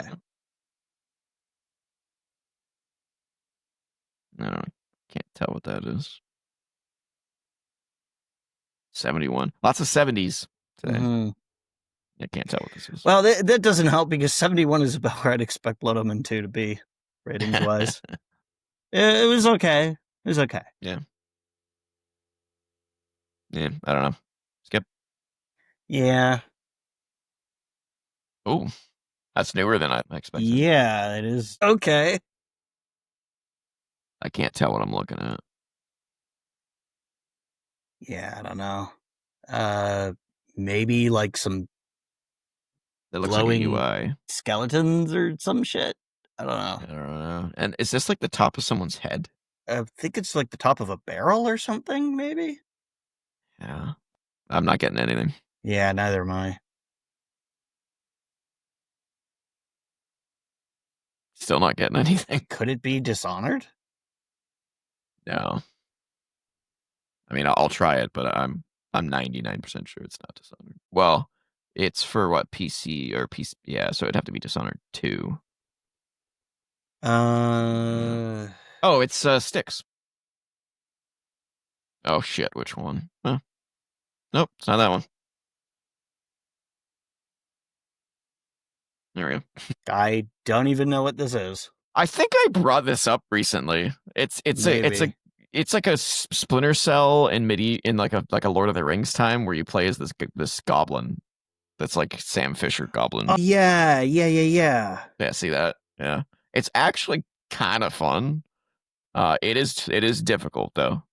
Like it's a game where you really gotta pay attention. Okay. It's funny. I think there's like 3 of those games. Obviously someone's buying them. Oh, fuck. It's a unfinished one. Okay. I've never even heard of it. Another game you should definitely play. It's a game where you are in a white space, and to navigate, you throw blobs of ink, and it Oh. reveals the world. Oh. So you can kind of see like a face. That's kind of neat. That's like Yeah, see, like that. Scanner Sombra. Yeah, yeah. So you're like, where the fuck am I going? I need to like play this game on inverted mode because staring at that much white space would be agony for me. Yeah. Great game though. Fantastic game. Beautiful game too. Some of the landscapes that you see, which I know is hard to believe, but you do see some crazy landscapes in that game. That's another one that I think is locked to PS3. Oh, that's a shame.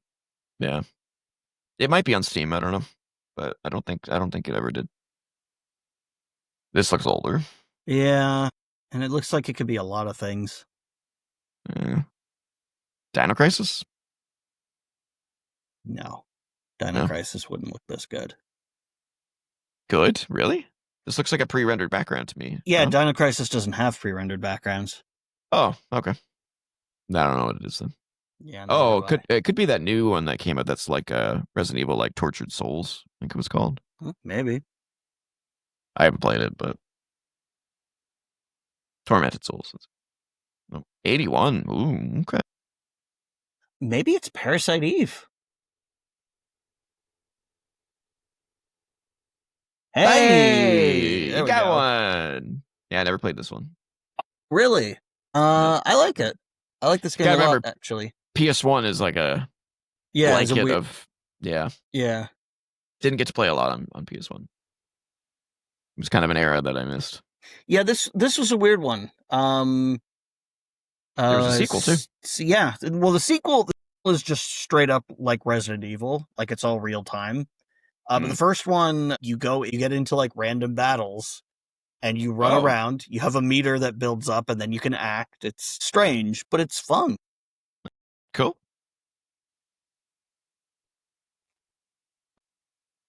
This looks very familiar.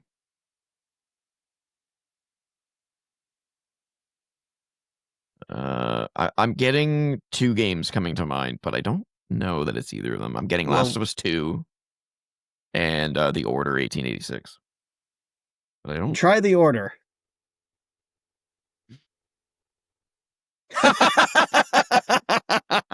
Wow.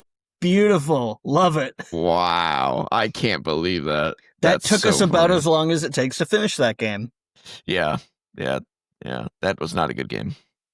Gorgeous game, but not a good game.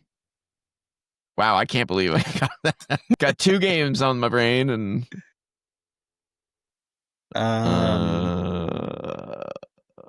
this might be Sky, that game from the Journey people. Give it a shot. Oh, guess not. Oh, yeah, I think this is the full name of it. It's a side scroller. Did not anticipate that. Okay. Huh. I do not recognize it.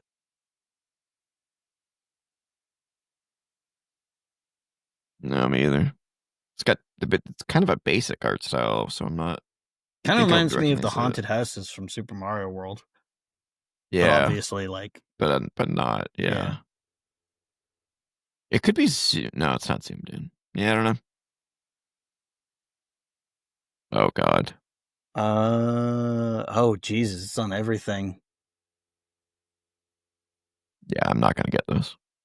This is gonna be some anime thing that I've never heard of. Yeah, it's not clicking for me, whatever it is. No. No. What did it get a rating? 79. 2 years ago. No, I'm not I don't getting know. anything. Kind of looks good though. Yeah. No idea what it is. After Image. Never heard of it. Yeah, never heard of it. Alrighty then. I'll look into that though, because it looks kind of cool. Yeah, might be fun. This should be recognizable. I was gonna say Shadow of the Colossus, but that's not right. No. I feel like if I'd played this game, I'd recognize this imagery immediately. It's pretty striking. Yeah, I would agree. But I'm not getting anything. Yeah, I'm not sure either. That is super zoomed in. Or the game is just fugly. But I think you're right though. It's no, that looks like JPEG artifacting. That looks like it, like, when you zoom in way too close on a screenshot that's compressed. Yeah, I don't know what that is. But yeah, it's not. What the hell? Huh. Not getting anything. Yeah. I mean, that's a character right there, and I still. Yeah. It looks cell shaded almost. I'm not getting anything. Yeah, I don't know. Action what adventure. What the heck puzzle. is this? It looks like Prince of Persia. It's definitely not. Yeah, it's not. I mean, it's not Catherine. No. I like that game though. But yeah, what is this? Was there a review score? 70. Another fucking 70. Jesus. Yeah. Command Majin. Okay, well, I don't know. No, I'm not getting anything. Yeah.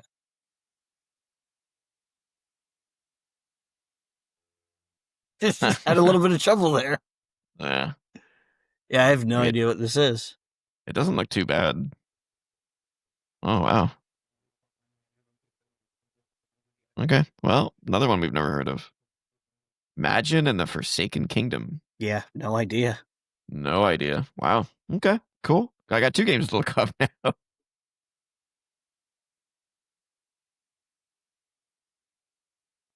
Uh, There's some windows there. It's definitely PS3 or PS2.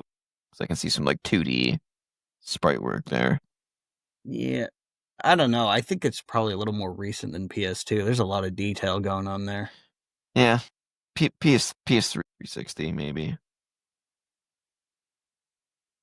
I don't know what it is though. I'm not getting anything. Yeah, I can't get anything from the screenshot. Ooh, 82%. Wait, is this Callisto Protocol? Did we already have that No. one? I think we did. And this there's a sky in this, and you're in a space station, so Yeah. it's not Callisto Protocol. But 82% is pretty good. That's Yeah. great. That's great on the co-op entertainment review scale. Huh. I still don't know what this is, though.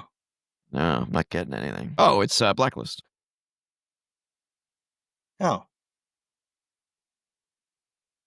I never played Blacklist.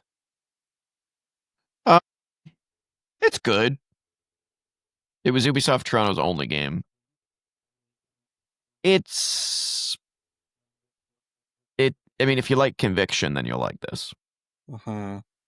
But if you didn't play Conviction, then I don't really know how to sell it.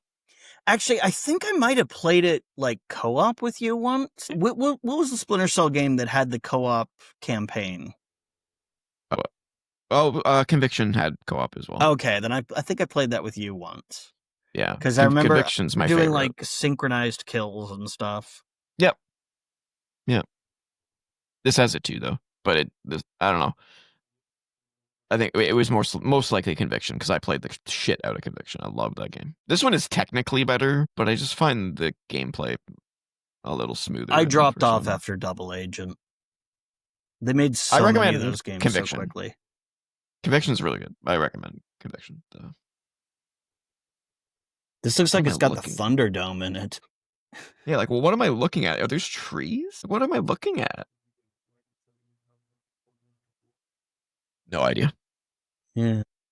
I can't tell what I'm looking at. That looks like a health bar, maybe. Yeah, it looks like some kind of UI element, but yeah, but I'm not sure getting what. it. Dixie. We might not get this. Oh, there's something there too. Yeah, I don't recognize it. Yeah, I don't recognize it. It's newer though, definitely. What the?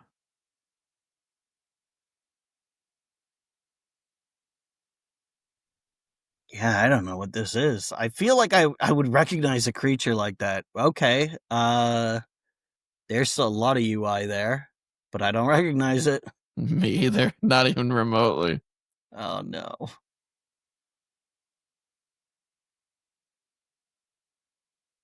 I have no clue what this is. Yeah, I don't know. Well, it looks bad. Oh, it's spiders. Is this like It's the game they made before Greedfall. No, it's the game they made before Greedfall. Okay, I don't know what these people made. I'm not familiar with the name, so I'll probably know it when I read it. It's not a good game though. Technomancer. Yeah. Okay. Yeah. Okay. I've seen it a million times because I think it's on Game Pass. But it's not a good game. Yeah, I've never played it. Yeah, and you shouldn't. Well, that looks very familiar. Yeah, this looks like Resident Evil or Eternal Darkness or something along those lines. I don't know. Those reflections look a little newer than GameCube. I'd say this is probably 360 again. They could be baked in. It could be. That fountain looks so familiar, though. Mm-hmm. Like it's probably like a heal thing. You drink from it, kind of a deal. Get a heal from it. But I'm not. Well, we'll put in. Fuck, I don't know. Um, you just put in Resident Evil. We'll see if it's from that franchise. No, Okay. 72%. We got some ghosties. Can't tell what they are though. Definitely some ghost images though.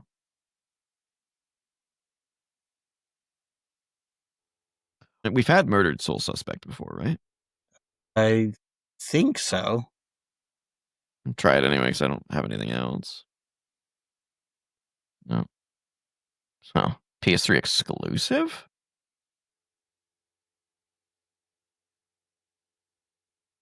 Yeah, we were doing so well, and now we're getting hit with ones that we. Yeah, the 60s and 70s, the games that we'd avoid. I don't recognize this. Yeah, neither do I. And as a PS3 exclusive, I spent 12 years with that console. You'd think I would recognize it by now, but yeah, I'm not getting anything. Yeah, I have no clue. Oh,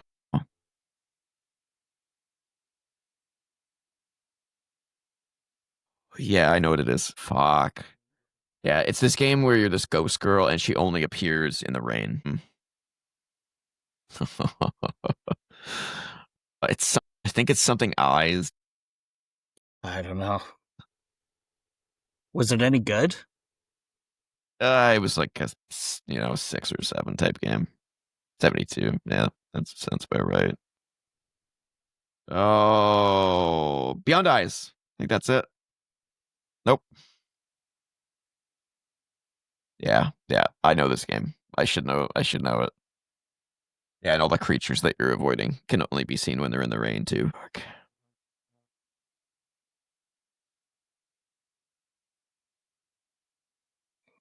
I'm sorry, I'm of no help to you here. I know what this game is. Acquire though, those are the Tenchu people, I believe. Interesting. I don't want to give up on this one because I know it.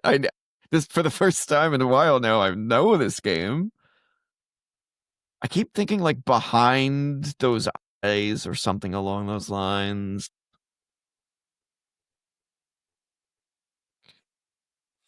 I'm for the sake of the show, I think I might have to give in. But I know this game. I do know this game. I've played it. Let me see if behind comes up. No. Beyond. No, it's not beyond eyes. It's something with eyes. I'm pretty sure. Oh, this is gonna be painful. I don't want to. I don't want to click it. Get it over with. Oh, it's just called fucking Rain. So you're despairing over the fact that you. Oh, okay. It's got eyes in it, I swear. I mean, it has the letter I in it. Does that count? Jesus Christ. I do remember it being called Rain now. That sucks. That sucks. I should have got that one. Is this Geometry Wars? That was kind of where I'm thinking. Yeah. Looks very geometric.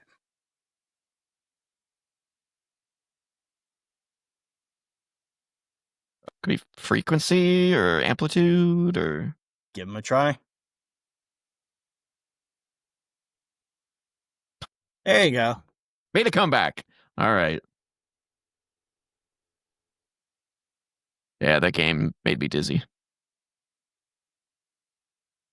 PS2 game. That was the precursor to Guitar Hero. Not a great game. Yeah, I never honestly. played this one. It's just a basic rhythm game. It was like one of the first like basic rhythm kind of style games. Each lane is a different like part of the song.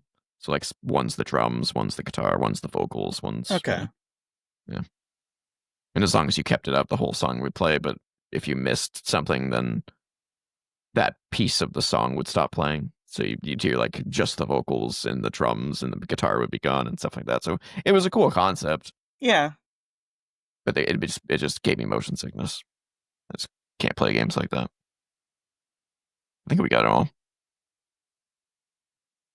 Wow, we failed 4. Yeah. Out of 14. It's not bad, I guess. 4 out of 14. ish. All right, ladies and gentlemen, that is episode 65 of Press Pause, a gaming podcast. If you want to follow me on the socials, I'm at TJ-Leo on BlueSky. And I am at Ninjas on BlueSky. If you want to email us, you can do so at co.op.podcasts@gmail.com. Don't forget to comment, like, share, subscribe, ring the bell for notifications, and join the Co-op Club Discord community server. The link is in the description. Ooh, until next time. You want to breathe? I got through that without having to breathe. And now I'm going to go eat. For the rest of you, get back to gaming.